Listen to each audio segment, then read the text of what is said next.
রাষ্ট্র সংস্কার আন্দোলন তারা কিন্তু এই সংস্কারের এজেন্ডাটাকে মুখ্য করে একটা রাজনৈতিক দল হিসেবে তারা লড়াই সংগ্রাম করে গিয়েছে। আমার বাংলাদেশ পার্টি কিন্তু একটি কল্যাণ রাষ্ট্র, একটি গণতান্ত্রিক সংস্থার মধ্যে নতুন বাংলাদেশ গড়ার আকাঙ্ক্ষা নিয়ে তারা কিন্তু তাদের জন্মলগ্ন থেকেই গত কয়েক বছর কাজ করে গেছে। এবং গণঅভ্যুত্থানের মাধ্যমে এনসিপি বা গণঅভ্যুত্থানের আগে আমরা যখন বিশ্ববিদ্যালয় আন্দোলনগুলো করেছি তখন থেকে কিন্তু আমাদের মধ্যে যোগাযোগ ছিল এবং আমরা বাংলাদেশকে এই একটা পরিবর্তনের জায়গায় কিন্তু নিয়ে যেতে চেয়েছিলাম। পরে গণঅভ্যুত্থানের পরে আমরা নানাভাবে সেটা চেষ্টা করেছি ঐক্যমত্য কমিশন, সেখানে আমাদের কিছু অর্জন এসেছে। সেটা গণভোটে আসবে, আমরা গণভোটের পক্ষে জুলাই সনদের পক্ষে আমরা ক্যাম্পেইন করব এবং নির্বাচনের পরেও সংস্কার প্রক্রিয়াগুলো বাস্তবায়ন হবে কিনা, সেই অগ্রযাত্রা থাকবে কিনা সেটা নিয়ে কিন্তু নানান সন্দেহ তৈরি হয়েছে। ফলে আমরা কিন্তু সেই জায়গায় সংস্কারকে প্রাধান্য রেখে এবং অর্থনৈতিক সংস্কার, গণতান্ত্রিক সংস্কার, দুটি সংস্কারকে প্রাধান্য রেখে আমরা এই দলগুলো ঐক্যবদ্ধ হয়েছে। নির্বাচনেও আমরা একসাথে অংশগ্রহণ করব।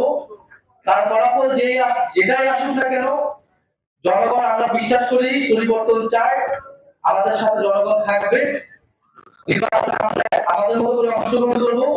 নির্বাচনের পরেও এই সংস্কারের পক্ষে জনগণকে ঐক্যবদ্ধ করব। নির্বাচনের পরেও আমাদের যে লড়াই, আমাদের যে অগ্রযাত্রা, সেটি কিন্তু আমরা চালিয়ে যাব। আমরা বরং এটাই বলতেছি যে এই যে ভোটের মাঠকে কেন্দ্র করে, নির্বাচনকে কেন্দ্র করে যে বিভিন্ন জোট ভাঙছে বা জোট করতেছে, আমরা সেটারই বিরুদ্ধে। এই বাংলাদেশে গণঅভ্যুত্থানের পরে যে কোনো একটা জোট বা আলোচনা হওয়া উচিত ছিল একটা রাজনৈতিক প্রশ্নগুলোকে সামনে রেখে। কিন্তু আমরা দেখতে পাচ্ছি একটা দুটো সিটকে কেন্দ্র করে যারা এত বছর সংস্কারের কথা বলেছে, আমাদেরকে শিখিয়েছে, তারা এখন তারা নিজেদের নীতি আদর্শ বিসর্জন দিয়ে কোনো একটা জোট চলে যাচ্ছে এবং ঐক্যমত্য কমিশনে যারা তাদের অবস্থা ছিল তাদের অবস্থা থেকে সরে আসছে।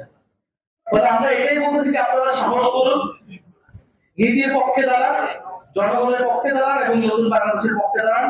মানুষ আপনাদের সাথে আছে। আমরা একটা প্রত্যাশা রাখছি যে আমরা একটা প্রতীকে, একটা বাক্যে আমরা আমাদের যে সমর্থন গুলা রয়েছে সারা দেশে সেটাকে আনতে পারবো। সেটা আইনি প্রক্রিয়া কি হবে বা পদ্ধতি কি আছে সেটা হয়তো আমাদেরকে আরো ব্যাখ্যা বিশ্লেষণ করে আমাদের পরবর্তীতে আমরা জানাতে পারবো। আর আপনার বাকি বছর আমরা অবশ্যই 300 আসনে প্রার্থী দিব আমরা একসাথেই। এবং আমরা বলতেছি যে শুধু রাজনৈতিক যারা নেতা কর্মী তারা নয়, যারা বাংলাদেশকে পরিবর্তন করতে চায়, গণঅভ্যুত্থানের নানান জায়গা থেকে অংশগ্রহণ করেছিল যে সামাজিক নেতৃত্ব, সব দেশপ্রেমিক মানুষ, আমরা তাদেরকে আহ্বান করতেছি যে আপনারা আসুন এই প্ল্যাটফর্মে আমরা ঐক্যবদ্ধভাবে দেশ পরিবর্তনের জন্য কাজ করব। দলের সাথে কথা বলছি, তারা আসলে হয়তো আমরা এটাকে একটা কাঠামোগত রূপ দিব।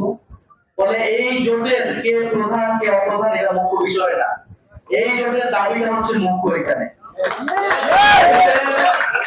মঞ্জু ভাই, কাইয়ুম ভাই, ওনারা দীর্ঘদিন ধরে লড়াই করে আসছেন। ওনাদের মতো অভিজ্ঞ মানুষকে আমরা সাথে পেয়েছি।